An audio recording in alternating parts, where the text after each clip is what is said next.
So wazo letu la washikadau linatokana na neno la Kiswahili ambao ni kama washikadau, wana kikundi au ukiwa na umoja. Kitu ambacho kubwa tunakiona katika jamii zetu, wote tuna vikoba au tuna vyama vya ushirika ambao tunafanya kazi pamoja.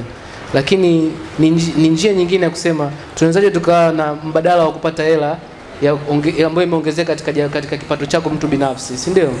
Sasa kama una kikundi chako, kukopesheka kwenye kikundi ni rahisi sana. Lakini mara nyingi tunaona vitu vivyo vinatokea katika mifumo gani na tunaweza kutunza dhamana za vikundi vyetu. Kwa hiyo sisi lengo letu ni kushirikiana na jukumu pia tuanzishe kitu tofauti kina kingine ambao ni kama mradi kama wa Nyota, lakini lengo letu ni kuonyesha tunawezaje tukaleta dhamana ya kikundi mkaweza kushiriki na kutunza fedha yenu kwa njia ambayo inaweza kuonyesha kama mkoba, kama mmeshatumia vitu kama hivi, si ndio? Sasa kumbukumbu za kifedha zinafungua opportunity nyingi sana za wewe kuweza kuonyesha mimi kama peke yangu nikija mdau na nguvu, lakini tukija wengi tuna nguvu zaidi. Tumesikia watu wa viwanja leo wameongea, watu wa magari, watu wa uwezeshaji, lakini kila mtu mmoja mmoja unakuta anaona milioni 8 kutoa peke yangu ni ngumu, au kwanza kuingiza hela kubwa peke yangu inakuwa ngumu. Je, kama kikundi mtakuwaje na imani kwamba sisi tukija pamoja, tukiweka hela pamoja, tunaweza wote tukashiriki tukapata hizo dhamana wote kwa pamoja, si ndio? Sasa mimi kama mimi naamini vikundi vina nguvu sana ya kiuchumi kushinda mifumo mingi ya kibenki, kushinda mifumo mingi ya kisimu ambao tunatumia sasa hivi. Na jinsi teknolojia inavyobadilika, miaka inavyokuja kwenda, tutaona ushiriki wa jamii wa kifedha utakuwa na nguvu zaidi kuliko hata mifumo mikubwa ya simu ambayo tunaitumia ikariri kama M-Pesa, Tigo Pesa au mabenki makubwa yanashika dhamana zetu nyingi za mahitaji yetu ya kiuchumi. Sasa washikadau tuna karatasi tutatembeza, na pia kama kawaida yetu tunafanya kwa mifano. Tusiongee tu tukafanya vitu vingi watu wasielewe tunachokisema. Kwa hiyo tunataka tulete mradi ambao tunawezesha vikundi viweze kutunza kumbukumbu zao za dhamana zao ili waweze kukopesheka kwa watu wa nje. Sasa mimi nasema na kikundi chenu bana, sisi tumesheza mchezo wetu, huu ni mwaka sasa. Tumezungusha zaidi ya milioni 10, milioni 20 na watu wanalipa. Umeona?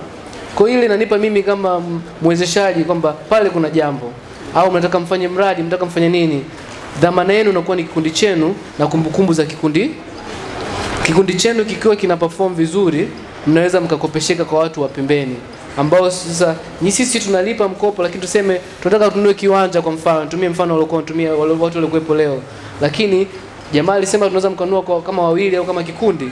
Sasa kuweza kutunza zile kumbukumbu inakupa hata wewe imani kusema kwamba hela yangu napoiweka na uhakika kwamba naweza kuja kuchukua tena, nipo na watu ambao ni wanajamii moja na mimi. Na hili ni jambo ambalo tumeliona kwenye shirika la Nyota na tulipofanya mradi wa Nyota.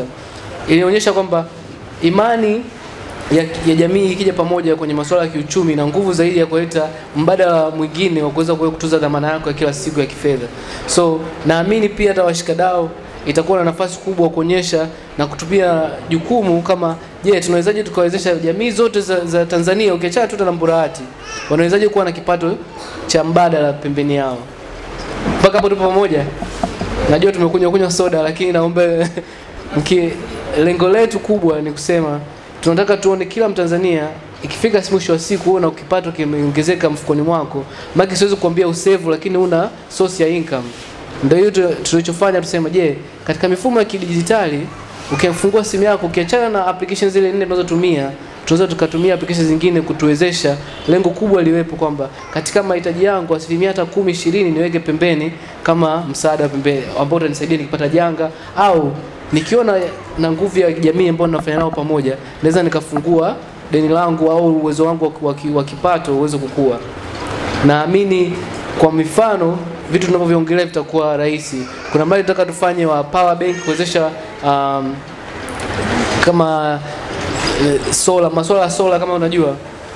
Tukifanya hivyo tuseme kikundi kama mkija pamoja mkasema tunataka tufanye mradi fulani tuweze kupata chanzo mbadala cha umeme. Lakini lengo ni kwamba kama nikiweza kusema na taa ya dukani kwangu au nyumbani imepunguza gharama ya luku, ile hela niliyopunguza naipeleka wapi? Umeona? Kama unaokoa hela sehemu, unaipeleka sehemu nyingine, unaipeleka wapi? Unaweza ukaokoa hela ukaongeza matumizi. Unajua pia inatokea kwenye maisha. Sasa ukiokoa hela sehemu nyingine, iweke sehemu nyingine izae. Sababu jambo moja katika masuala ya kifedha ni kwamba pesa haipo, ni kitu ambacho kingekuwa kingi wote tungekuwa nacho. Ni kitu ambacho ni kichache duniani, ndio maana kinatoka kwa mtu mmoja kinaenda kwa mtu mwingine. Lakini ukikiwekeza sehemu kikakua, kinaweza kukufanyia kazi. Sasa kikufanyaje kazi ni maamuzi yako na tabia yako na wewe na usimamizi wako wa kifedha wewe mwenyewe.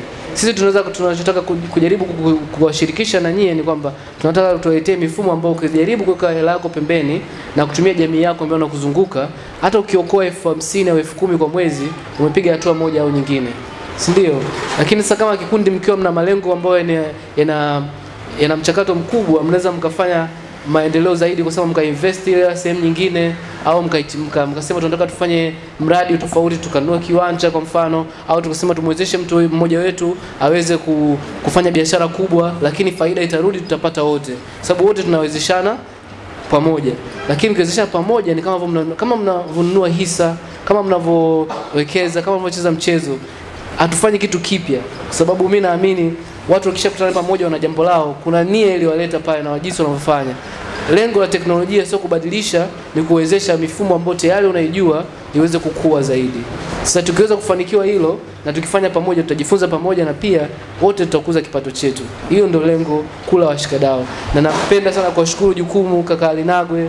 Nakumbuka katibu hapa tulikuwa tunakaa pale chini ya mti tunaongea, lakini mpaka sasa hivi ni jambo ambalo naona kwenye WhatsApp watu wananunua vitu na nyota. Kaka hapa anasema atanunua vitu na nyota. Ni vitu ambavyo ukimwambia mtu mwanzoni anaanza kushangaa, nyota ni nini kwanza?